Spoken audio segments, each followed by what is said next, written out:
The Hour of the Time may be contacted at HOTT, that's HOTT, P.O. Box 940, Eagar, spelled E-A-G-A-R, in the state of Arizona, 85925. Our phone number is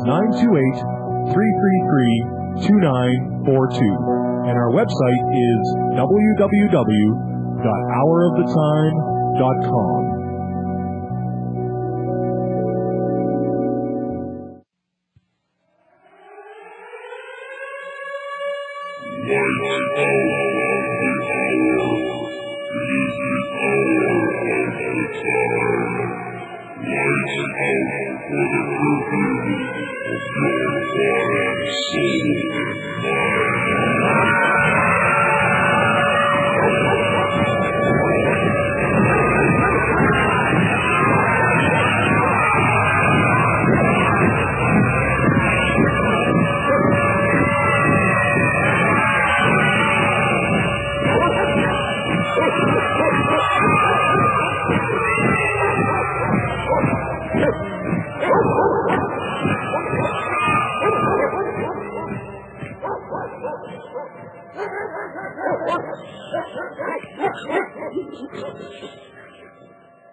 You're listening to the only hour that ever was or ever will be. You're listening to the Hour of the Time, during which you will decide your future and thus our collective futures. I'm your host, William Cooper.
Tonight's program, ladies and gentlemen, comes from a book by Manly P. Hall named America's Assignment with Destiny. And last night, we had our young research assistant do the last half of the program. And we understand that some of his narrative could not be understood as it was his first try at radio broadcasting, and we're going to continue to work with him, and he's going to get better, and he's going to do some more programs on the Hour of the Time, because we like to share everything around here and give everybody a chance to be the best that they can be.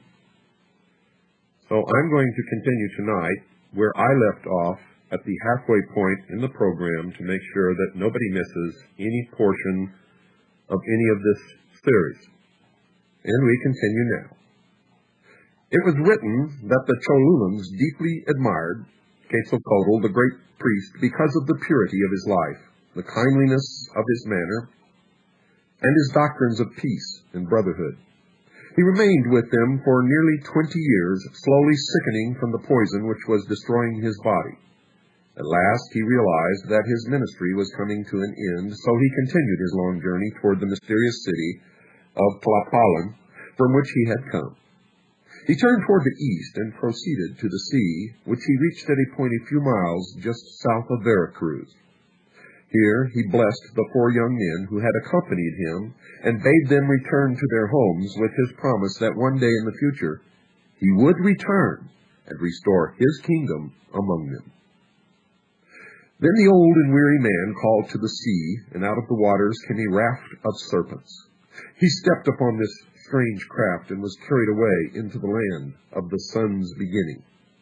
He left behind him a priesthood that perpetuated with esoteric rites the mysteries of the feathered serpent. There is every indication, folks, that the cult of Quetzalcoatl was kept secret, a precaution necessary in the face of the opposition of the primitive indigenous sects. There are several accounts of the death or departure of Quetzalcoatl. The conflict is due in part to the legends being derived from different tribes and in part to the Spanish methods of gathering the reports. Now, these invaders took slight interest in the native traditions until they had destroyed most of the available sources of information. Later, even the converted Indians were uncertain of their tribal history. There's reason to believe, however, that some sacred records were intentionally suppressed and were never available to the missionaries. The people of Mexico claim to have sacred accounts of the mysteries of their religion and the origin of their race. There is mention of the divine book written by Tezcucan, a wise man or wizard whose name means Lord of the Great Hand. This was supposed to contain the account of the migration of the Aztecs from Asia. Baron de Waldeck claimed that the book had once been in his possession. De Bourbourg thought it was the Dresden Codex. The Bustamante wrote that native historians had a copy in their possession at the time of the fall of Mexico. Now, there's good probability that manuscripts of great value survived the Spanish colonial period and are still available to certain qualified persons. Augustus Leplangian, known to the Yucatecans as Great Blackbeard, was one of the few Americanists to be accepted into the confidence of the ever-reticent Indians. They told him enough to convince a thoughtful man of the existence of esoteric schools in the Mayan area. Quote, that sacred mysteries, unquote, writes Leplangian, have existed in America from times immemorial, there can be no doubt. Even setting aside the proofs of their existence that we gather from the monuments of Uxmal and the descriptions of the trials of initiation related in the sacred book of the Quiches, we find vestiges of them in various other countries of the Western continent. The rites and ceremonies of initiation were imported in Peru by the ancestors of Manco Capac, the founder of the Inca dynasty, who were colonists from Central America, as we learn from an unpublished manuscript written by a Jesuit father, Reverend Anelio Oliva, at the beginning of the year 1631 in Lima, and now it resides in the library of the British Museum in London. A number of authors have tried to prove that Quetzalcoatl was a foreigner who, reaching the shores of the New World at an early time, attempted the civilization of the Aboriginal tribes. Lord Kingsborough favored the possibility that this wanderer was actually the Apostle Thomas, and that the ancient Central American Indians came under Christian or Jewish influence.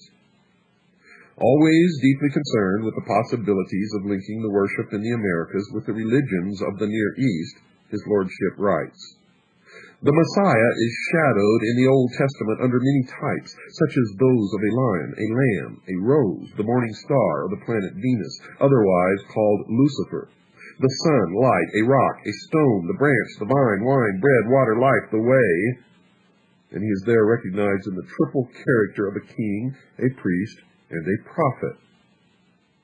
It is very extraordinary that Quetzalcoatl, whom the Mexicans believed equally to have been a king, a prophet, and a pontiff, should also have been named by them Sayacatl, or Teacatl, or the morning star.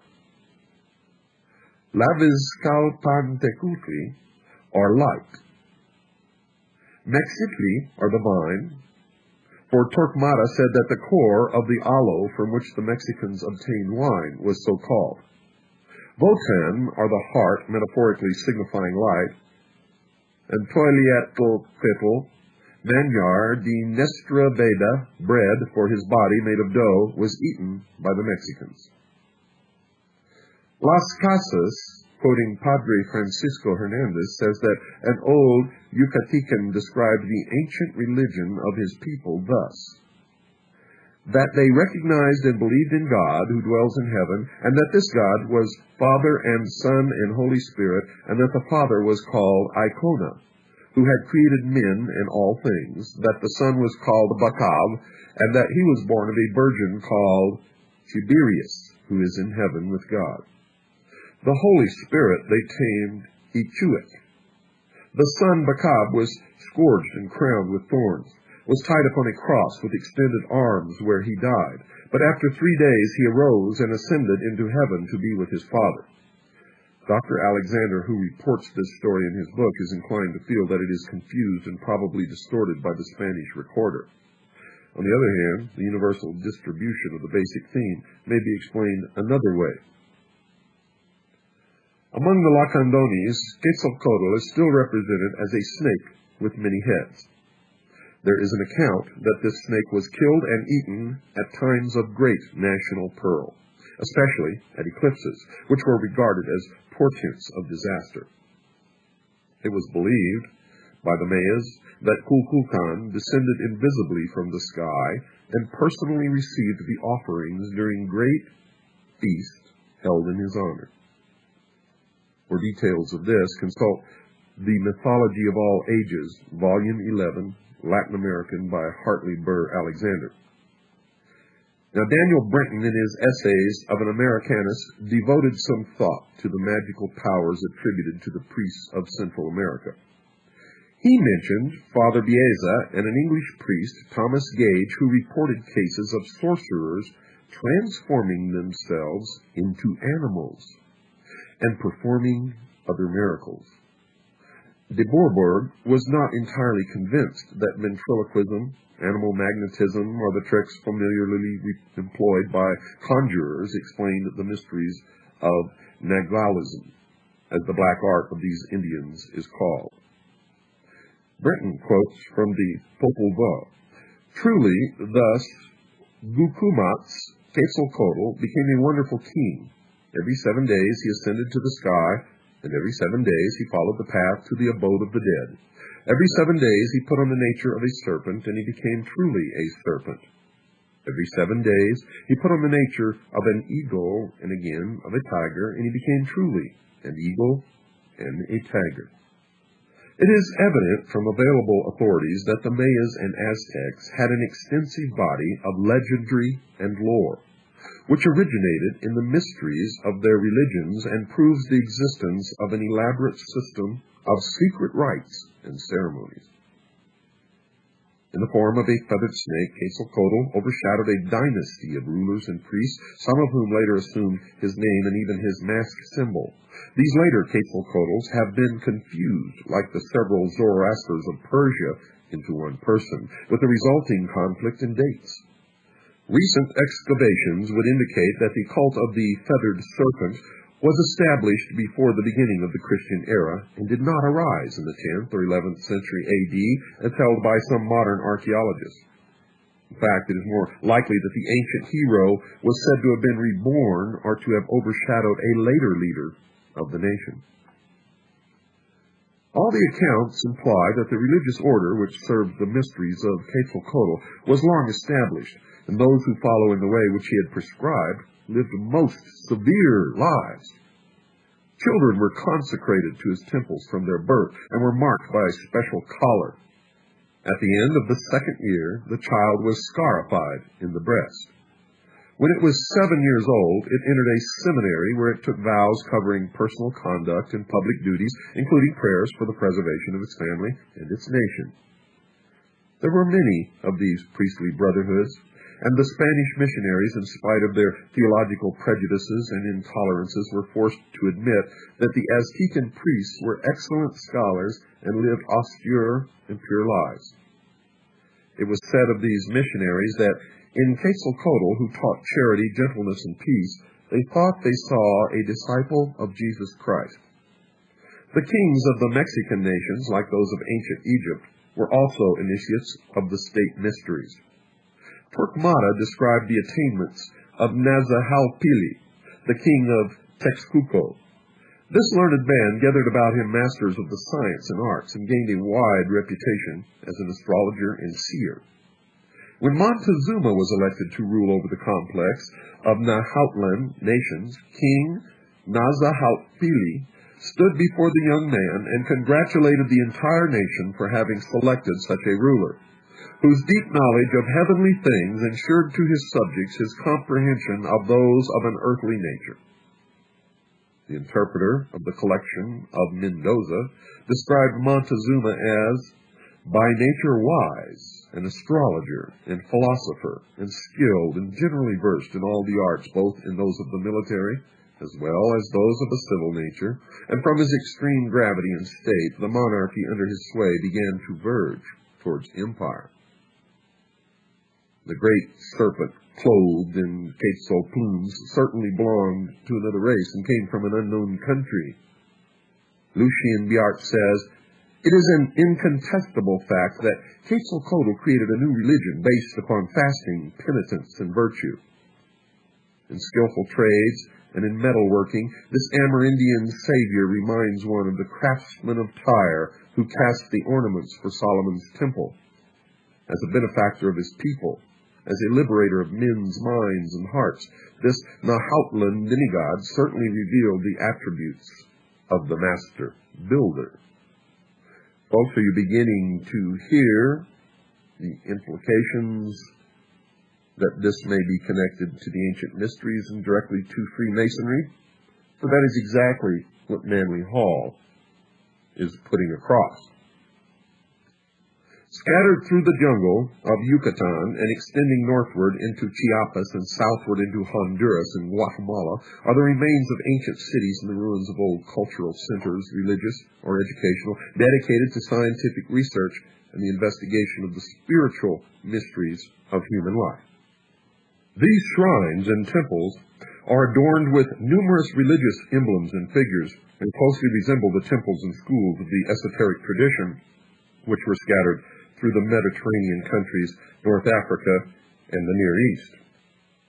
The Aztecs, inhabiting the Valley of Mexico, certainly derived much of their cultural impetus from the more highly civilized Mayas. These Nahuas practiced elaborate rites and ceremonies and recognized a large pantheon of divinities. It seemed unlikely that the Aztecs patterned their religious concepts from some inferior cultural tradition. There are positive indications that the tribes of central Mexico had received an important intellectual stimulus from the Mayas, and even found it expedient to acknowledge this indebtedness. The physical remains of the Maya civilization are sufficiently impressive to indicate a highly advanced people whose religious institutions and rites had reached a considerable degree of refinement. Most early writers, in an attempt to estimate the cultural attainments of these nations, have been over-influenced by the early theologians and scientific enthusiasts who invaded the field with a variety of concepts and, of course, preconceptions. The empires of the Mayas and Aztecs were resplendent with edifices dedicated to their faiths. There were magnificent shrines, temples, and altars, some to sanguinary deities and others to benign and kindly gods. The state mysteries, however, were seldom performed in the sanctuaries of popular worship. Neophytes traveled to remote places, and if they went uninvited, they seldom, if ever, returned. Throughout the jungle are the ruins of extraordinary buildings constructed for unknown purposes. The mysteries of Xibalba, as recorded in the Popol Vuh, and traditionally associated with the culture hero Votan, were given in such an architectural complex which served as an entrance to a mysterious world beyond the dimensions of the material mind. Such gateways existed in all the old countries where the mystery religion originally flourished. Obviously, archaeologists cannot discover the secret rites merely by grubbing among the overturned and broken stones.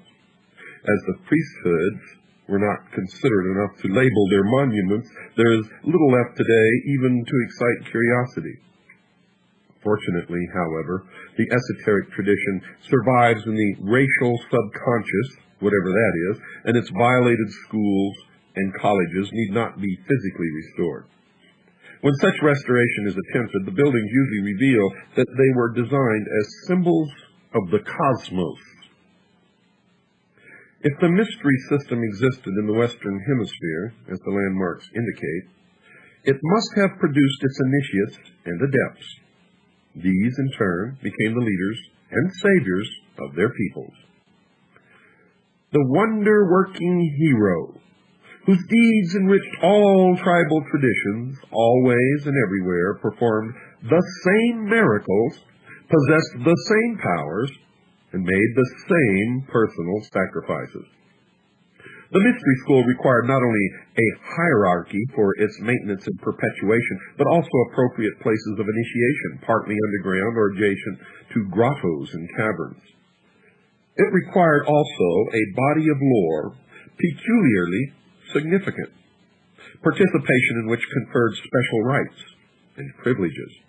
A people which had reached the mental platform of the Mayas would not have accepted a philosophy of life that was without profound and significant values. Pagan priesthoods did not initiate those of feeble mind, but selected for spiritual advancement persons of high attainment and mature judgment. Albert Reveille, in the Hybard Lectures, 1894, notes of the religion of the plumed serpent. There was something mysterious and occult about the priesthood of this deity, as though it were possessed of divine secrets or promises, the importance of which it would be dangerous to undervalue. It is fortunate, indeed, that at least one manuscript relating to the religious mysteries formerly practiced in the Mayan area has been recovered. The Popol Vuh, or the Senate Book of the Quiches, the record of the community, has survived the numerous vicissitudes which have conspired to prevent the perpetuation of the literary monuments of Central America. It was tolerated by the early missionaries, who, observing certain similarities to their own scriptures, preserved the work as a means of persuading the Indians to a more speedy baptism. In the 17th century, it was rescued from a fate worse than oblivion by the Dominican monk Don Ramon de Ordonez y Aguirre, Dean and Chancellor of the Archbishopric of Ciudad Real.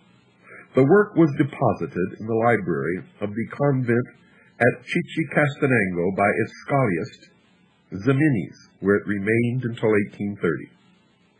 The manuscript of the Popol Vuh was rediscovered about 1855 by Dr. Cesar in the library of the University of San Carlos, Guatemala City.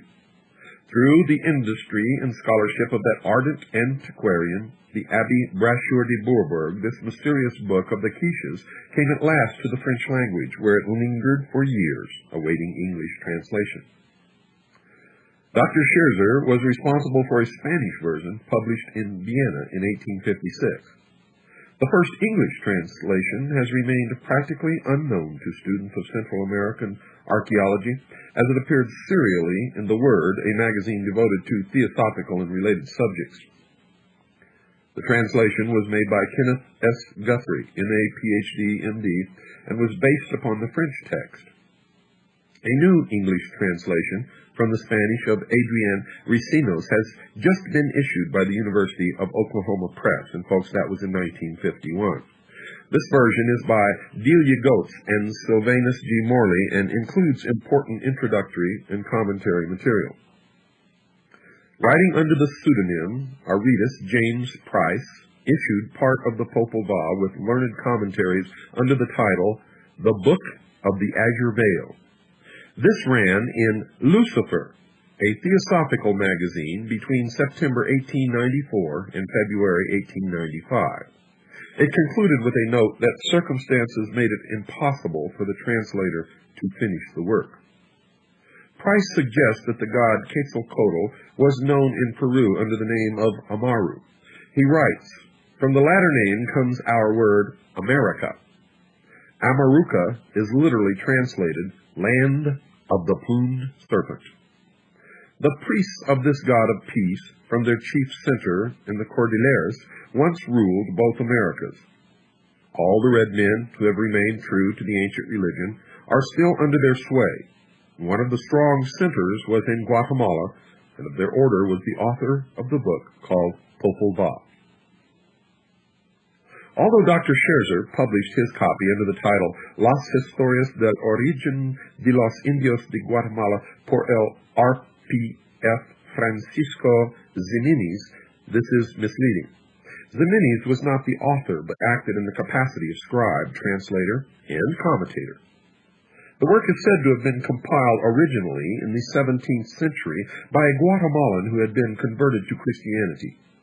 Most American Indians are unsatisfactory converts, for they accept new beliefs without discarding old convictions. This is a most fortunate state of affairs, as there is little indication that the indigenous mythology has been compromised.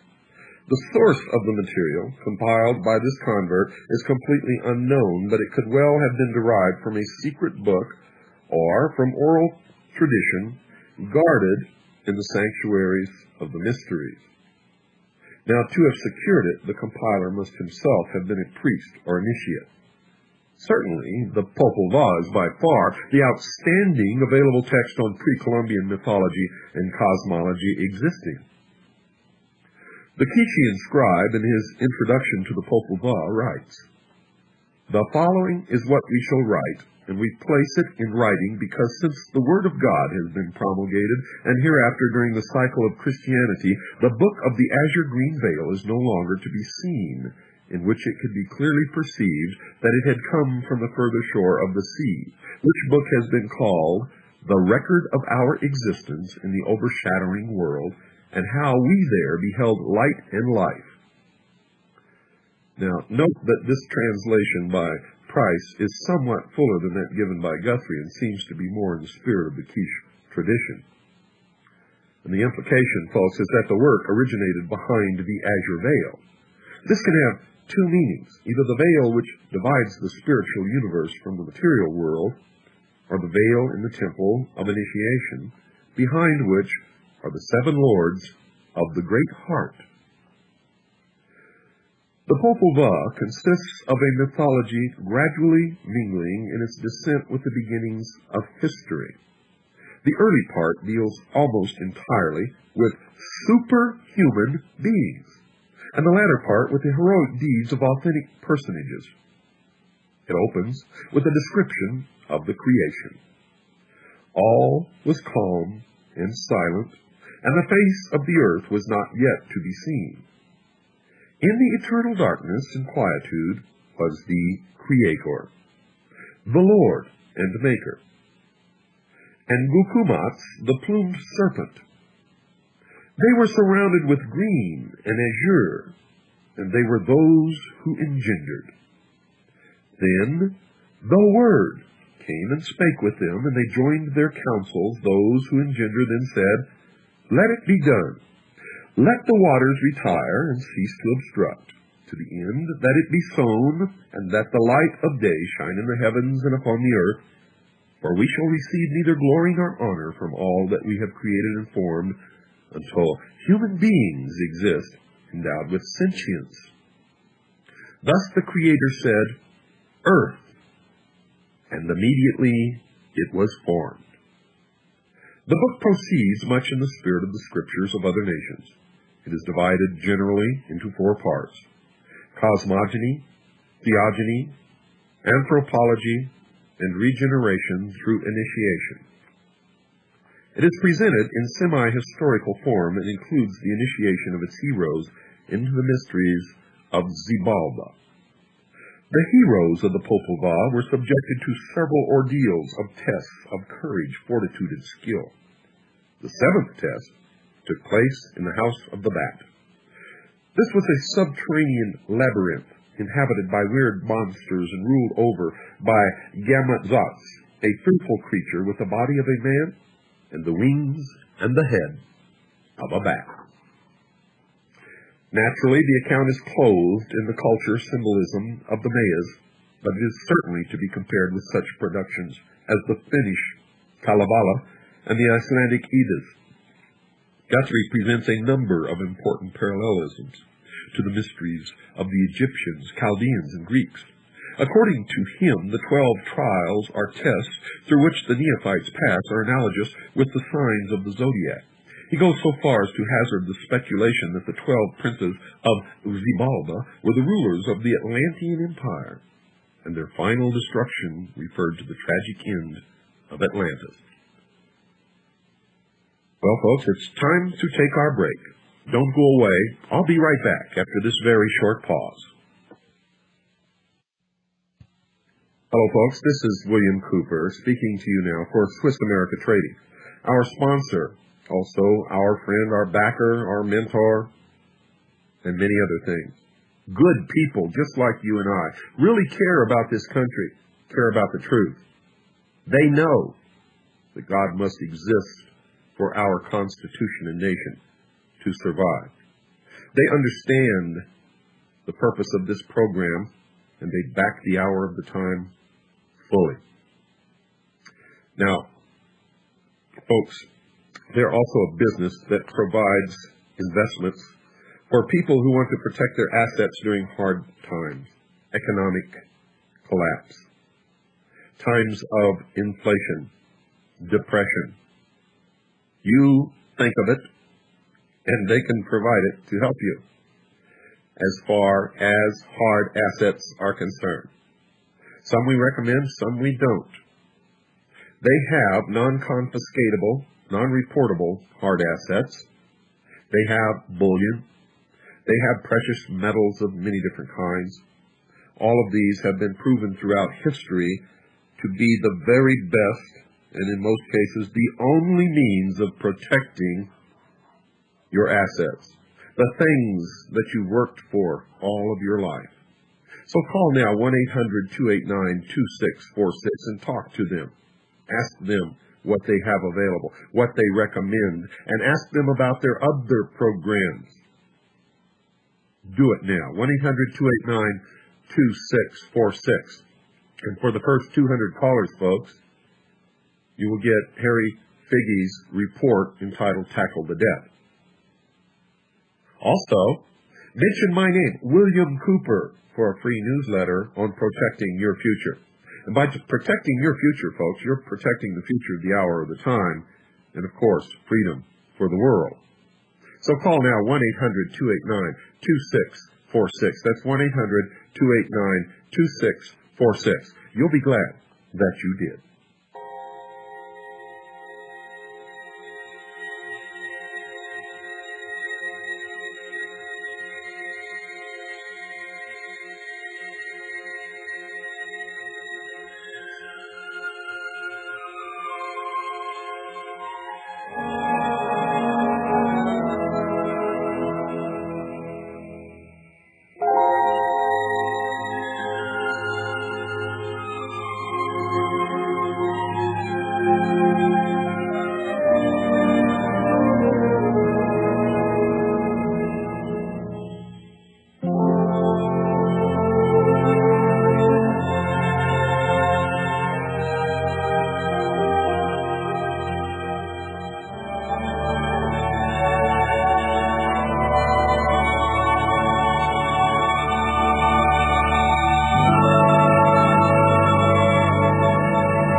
The Popol Vuh follows the traditional form by involving its principal characters in a series of superhuman and supernatural adventurers.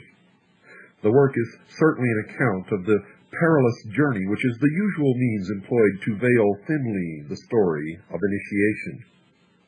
By comparison with the oral traditions of the northern Amerindian tribes, the legend unfolds what Dr. Paul Radden beautifully calls the Road of Light. Medicine priests have freely acknowledged that in dreams and trances they could leave their bodies and travel to the abodes of the gods and the dead. To make this journey while still living is initiation, for it is conscious participation in the fact of immortality.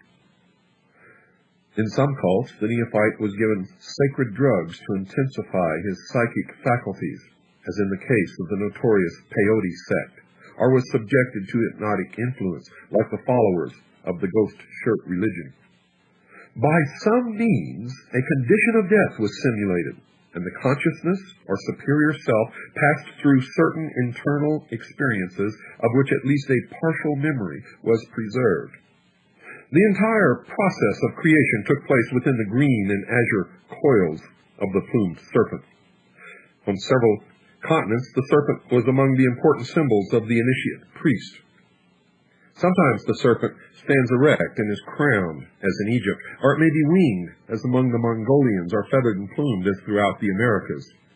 Obviously, the natives did not intend to imply that they believed in the actual existence of winged snakes, for no such creatures ever existed among them. The serpent was a wisdom symbol, and when plumed, it meant that wisdom had been given wings and had become spirit, wisdom, or illumination. Price suggests that Matthew chapter 10, verse 16 explains the symbolism of the snake bird. Quote, "Behold, I send you as sheep into the midst of wolves.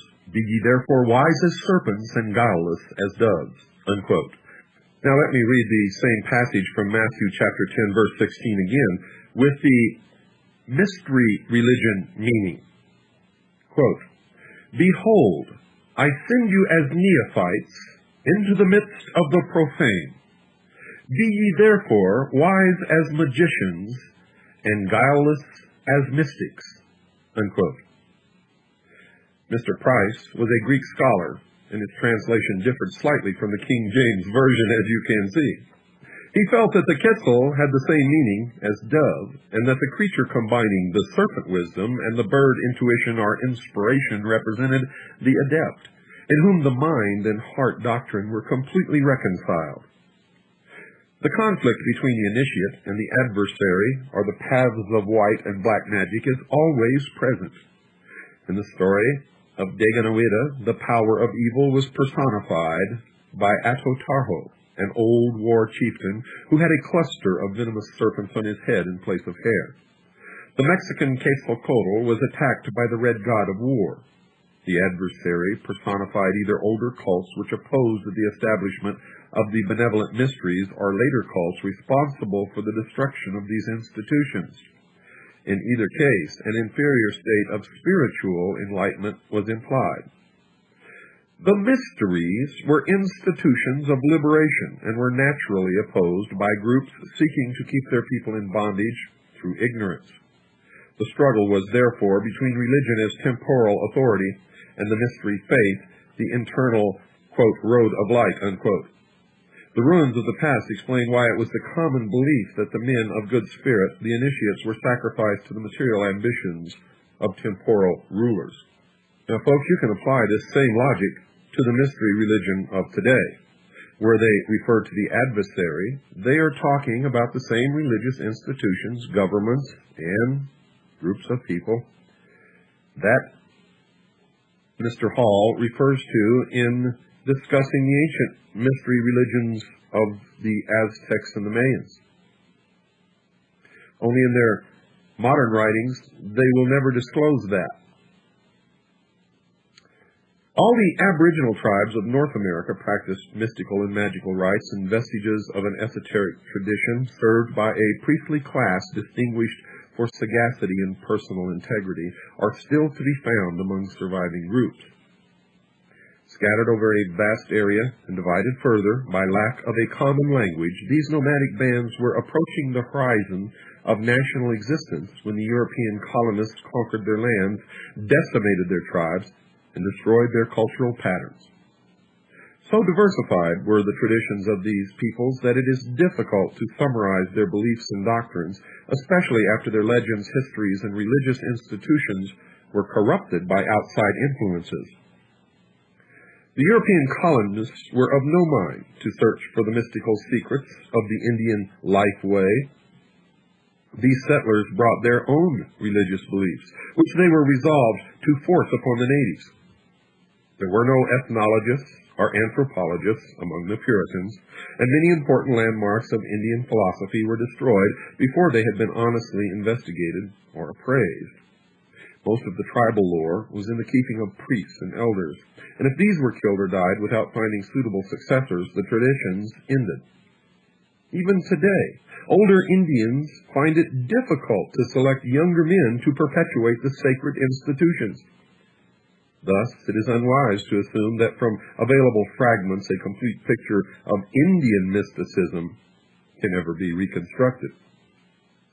The Indian has always been an individualist, and neither circumstance nor inclination induced him to form extensive intertribal organizations.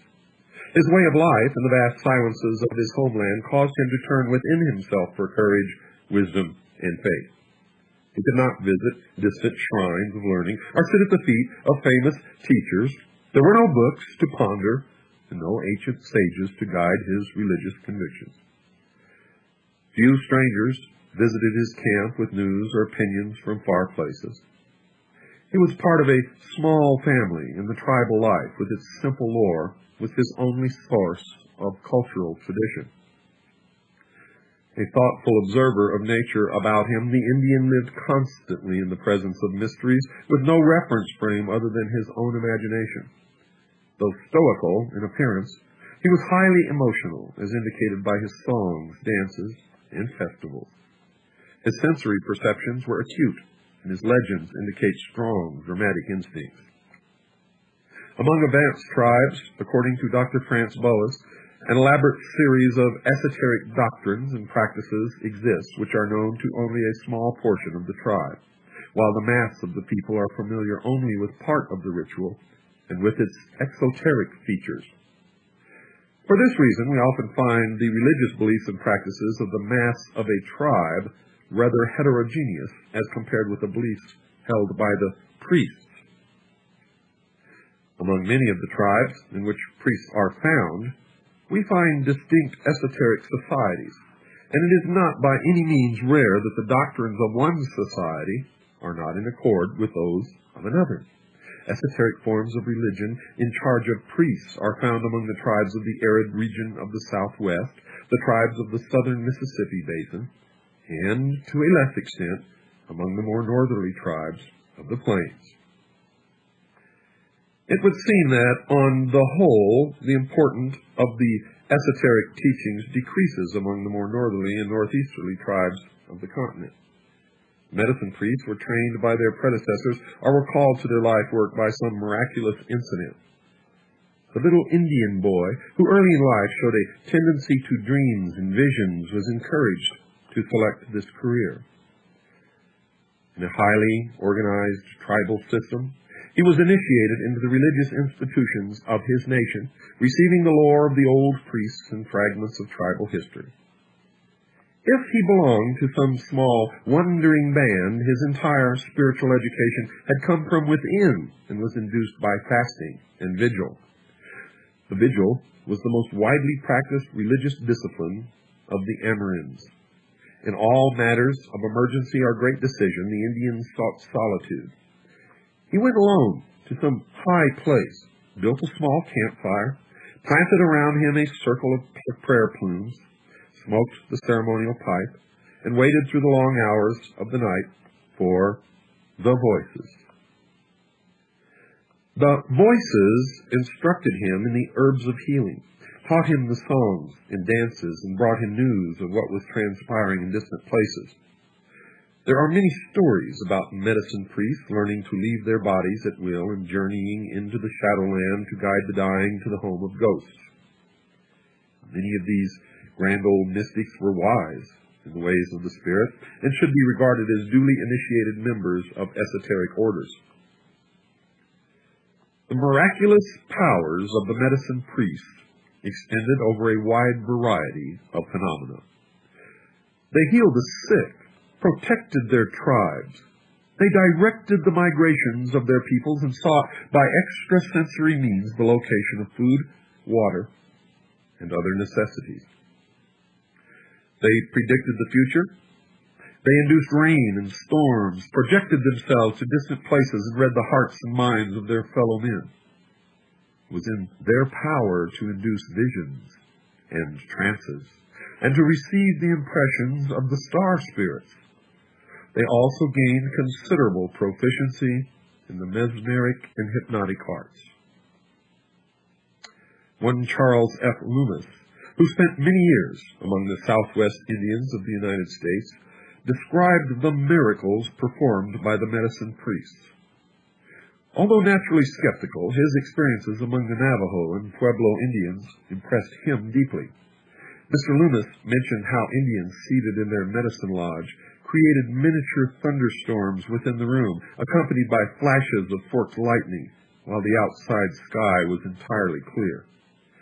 He says, quote, "How the effects are produced I am utterly unable to explain, but they are startlingly real."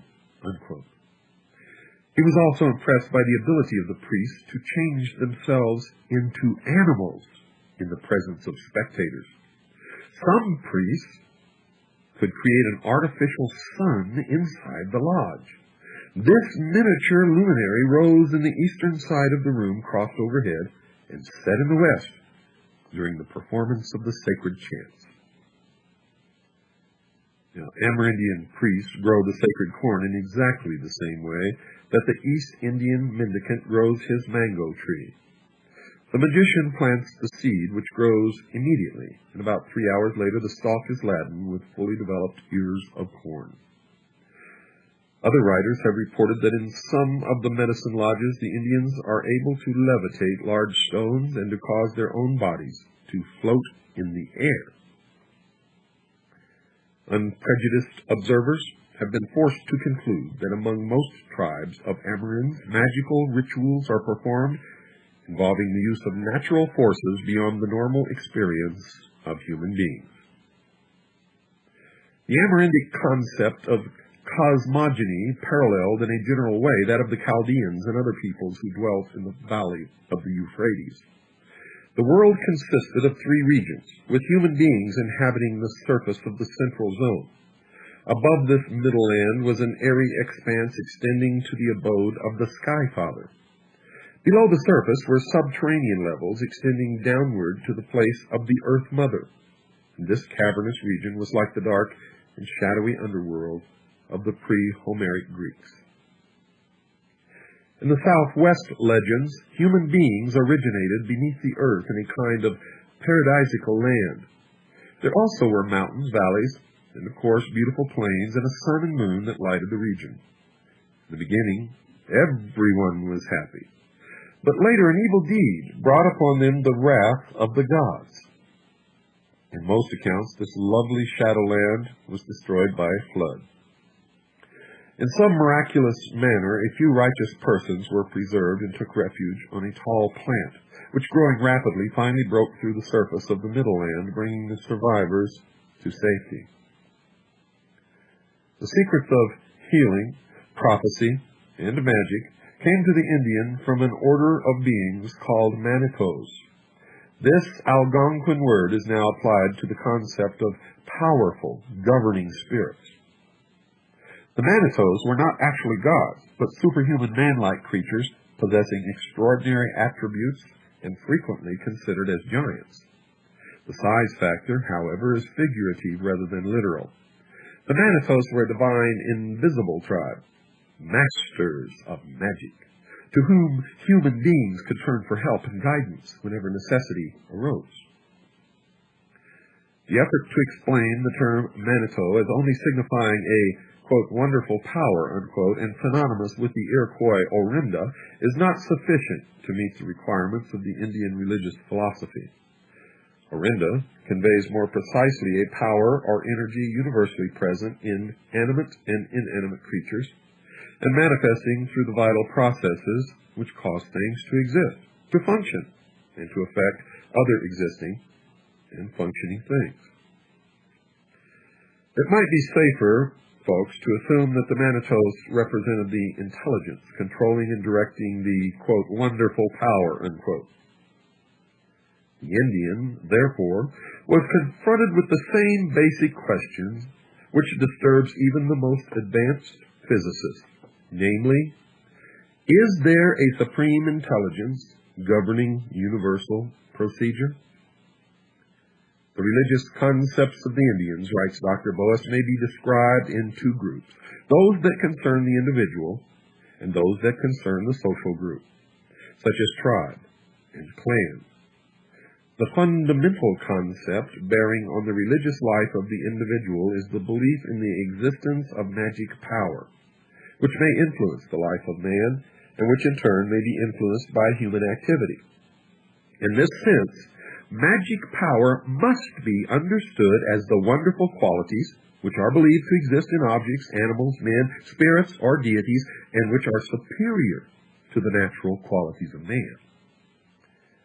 Most religions and metaphysical philosophies include hierarchies of divine creatures or tutelary spirits as mediators between the Supreme Being and mortals. The Manitos acted as wise distributors of the Orinda. The Indian fashioned these demigods in his own likeness, but bestowed upon them superior powers. The Manitos were aware of the most secret human thoughts and the most pressing human needs, and were capable of responding immediately to the rituals of the priests and elders. When the medicine man journeyed to the spirit land, he might be invited to attend a council of Manitos. When he came to the great lodge in the sky, it resembled an earthly council place, except that it was larger, of course more elegant, and usually filled with a strange light. The Manitos were venerable sachems, usually handsome old men, their faces full of kindness. There was a council fire, smoking of the calumet, and the usual speeches and discussions. The lodge was a kind of superphysical senate where all matters of grave import were decided. When the session was concluded, the priest returned to his people along the sky road and reported the decisions of the great lodge. Between the Manitos and mankind were the souls of the illustrious dead. These were the olds and the trues, the sages of long ago, the great chieftains, warriors and statesmen. They had led their people in life, so they continued to guard them from the other land, speaking through the medicine men. It seemed natural to the Amerinds that the heroes who had gone before should continue to serve the tribes they had guided in the long ago. Totemism was a kind of heraldry among the Indians. The totem was the clan symbol, but even more than that, it was a channel for the distribution of Orinda through the social and political structure of the clan. The totemic animal, or bird, was a spirit guardian, helpful because the creature possessed attributes superior in some particular to those of man. The attribute might be swiftness, strength, cunningness, or resourcefulness, and these qualities the totem creature shared with those under its guardianship. Each Indian also had his own totem, and while it took a familiar form, it was identical in principle with the guardian daemon described in works on the Egyptian and Chaldean mysteries. It was considered a good omen to see one's totem while practicing vigil or in dreams or trances. It proved the proximity of a protecting power. The Abbé Favinet, a missionary to the Algonquins, identifies the totem from Ote, the Ototemen of the Chippewas, with the Manitou concept in these words. It is to be presumed that in uniting into a tribe, each clan preserves its Manitou, the animal which in the country whence the clan came was the most beautiful or the most friendly to man, or the most feared or the most common, the animal which was ordinarily hunted there and which was the ordinary subsistence of the clan, etc. And this animal became the symbol of each family, and that each family transmitted it to its posterity to be the perpetual symbol of each tribe or clan. Modern ethnologists have emphasized that the popular usage of the term totem is incorrect. The symbol is not strictly religious, but involves a social and family concept with emphasis upon the importance of kinship. Folks, if you'd like to send for an information packet, send a self-addressed stamped envelope with 58 cents postage to the address that you'll hear at the end of this program. All the tape orders are out, folks. This duplicating machine works fantastic. Good night, and God bless you all. One more kiss, dear. One more sigh. Only this, dear, is goodbye. For our love is such pain and such pleasure that I'll treasure till I die. So for now, dear, au revoir, madame. But I vow, dear, not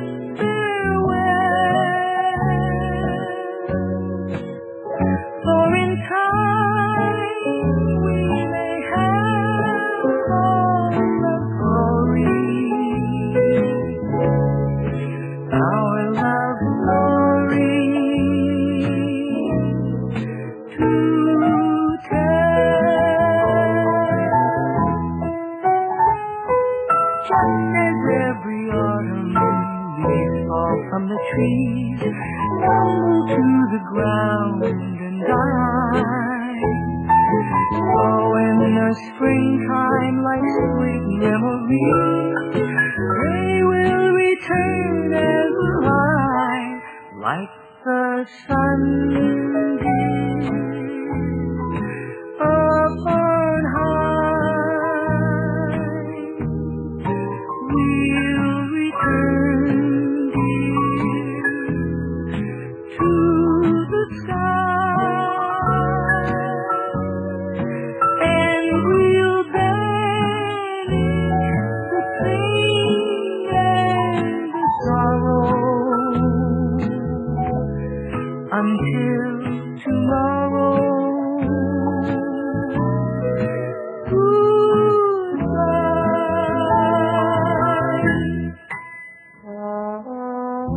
One more kiss, dear.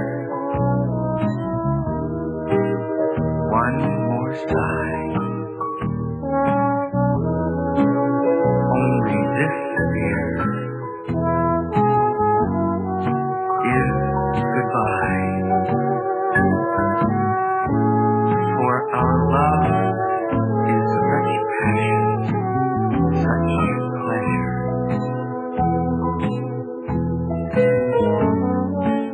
I will treasure until I die, like the sunbeams up on high. We'll return, dear, to the sky, and we'll bear the pain and the sorrow until tomorrow.